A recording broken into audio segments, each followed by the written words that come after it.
Shalom, salam podcast eksposisi M116. Kita akan belajar kapan kita akan menerima tubuh kebangkitan. Konsep kebangkitan tubuh di masa depan ditemukan di seluruh kitab suci. Ayub 19 ayat 25 sampai 27, Yesaya 26 19, Daniel 12 ayat 2, Matius 22 ayat 23 sampai 33, Yohanes 11 ayat 24 sampai 25, Wahyu 20 ayat 4 sampai ke 6, ayat 11 sampai 14. Alkitab menyingkapkan dua kategori kebangkitan. Kebangkitan pertama dari orang-orang yang diselamatkan, dan kebangkitan kedua dari orang-orang yang tidak diselamatkan.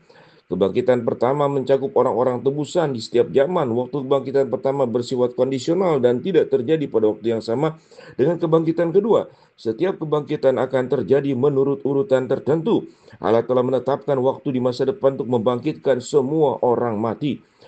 Yesus menyatakan kebenaran tentang kebangkitan yang pertama dengan penyangkalan orang-orang Saduki, Matius 22 ayat 23 sampai 33, yang merujuk Keluaran 3 ayat ke-6 sebagai bukti. Pada kesempatan lain, Yesus menyatakan kepastian kebangkitan. Janganlah kamu heran akan hal itu, sebab saatnya akan tiba bahwa semua orang di dalam kuburan akan mendengar suaranya, dan mereka yang telah berbuat baik akan keluar dan bangkit untuk hidup yang kekal. Tetapi mereka yang berbuat jahat akan bangkit untuk dihukum. Yohanes 5 ayat 9:28 sampai 29. Kebangkitan pertama mencakup Kristus, buah sulung, yaitu yang pertama dibangkitkan dari antara orang mati, 1 Korintus 15 ayat 23a. Dan masih banyak lagi yang akan menyusul. Roma 6 ayat ke-9, Kolose 1 ayat 18, Wahyu 1 ayat 18. Mereka yang menjadi milik Kristus akan dibangkitkan pada waktu kedatangannya. 1 Korintus 15 ayat 23b. Kebangkitan orang-orang kudus di zaman gereja yang hidup dan yang mati akan terjadi pada pengangkatan. 1 Tesalonika 4 ayat 16. Kebangkitan orang-orang percaya perjanjian lama, Yahudi dan non-Yahudi, akan terjadi pada kedatangan kedua. Daniel 12 ayat 2, Yesaya 26 ayat 19. Kebangkitan semua orang kudus yang mati syahid pada masa kesusahan juga akan terjadi pada masa kedatangan kedua, Wahyu 20 ayat yang keempat. Kebangkitan setiap orang percaya milenium tidak akan terjadi sebelum masa 1000 tahun berakhir. Ayat 5. Keadaan peralihan adalah waktu antara kematian seseorang yang menerima tubuh kebangkitan, sementara itu adalah keadaan tanpa tubuh. 2 Korintus 5 ayat 3 sampai 8.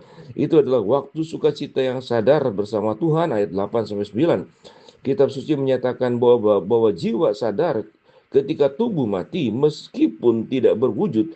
Ia belum memasuki kondisi yang lengkap dan final. Tubuh dan jiwa harus dipersatukan kembali agar seluruh pribadi dapat mewarisi apa yang tidak dapat binasa. Keadaan peralihan bagi orang percaya digambarkan sebagai kondisi kebahagiaan yang kontras dengan siksaan yang dialami orang yang tidak percaya.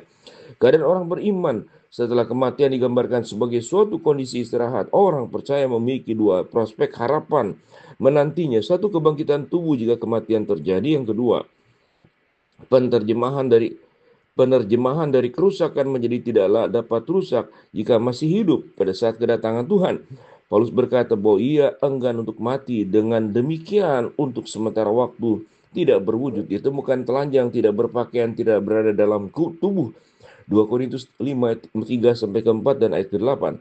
Harapannya adalah untuk menerima tubuh yang baru dan dimuliakan tanpa harus mengalami kematian. Harapan semua orang percaya yang bertahan hingga sampai kedatangan Tuhan bagi gerejanya. Pada pengangkatan, yang hidup akan menerima tubuh yang dimuliakan melalui penterjemahan transformasi. Yang meninggal melalui kebangkitan. Ada beberapa kali kebangkitan yang mencakup kebangkitan pertama. Dalam Wahyu 21 sampai ke-6, semua itu dikaitkan dengan kedatangan Kristus yang kedua. Setelah itu ayat 11 sampai 15 merujuk pada kebangkitan kedua. Kebangkitan orang-orang yang tidak benar. Kebangkitan pertama melibatkan beberapa peristiwa. Kata pertama tidak hanya menyiratkan satu kebangkitan, tetapi merujuk pada jenis kebangkitan tertentu, yaitu diberkati dan kudus. Ayat yang ke-6. Kebangkitan orang-orang yang tidak benar akan terjadi pada akhir pemerintahan Kristus selama 1000 tahun. Wahyu 20:11 sampai 14. Kebangkitan itu akan mencakup semua orang yang tidak benar dari zaman bersama dengan mereka yang mati selama masa kesusahan dan milenium. Allah akan menghakimi semua orang manusia yang tidak ditebus selain setan dan para malaikat yang jatuh. Hasilnya adalah bahwa mereka yang namanya tidak ditemukan tertulis dalam kitab kehidupan akan dilemparkan ke dalam lautan api. Wahyu 20 ayat 11 sampai 15. Demikianlah podcast M116.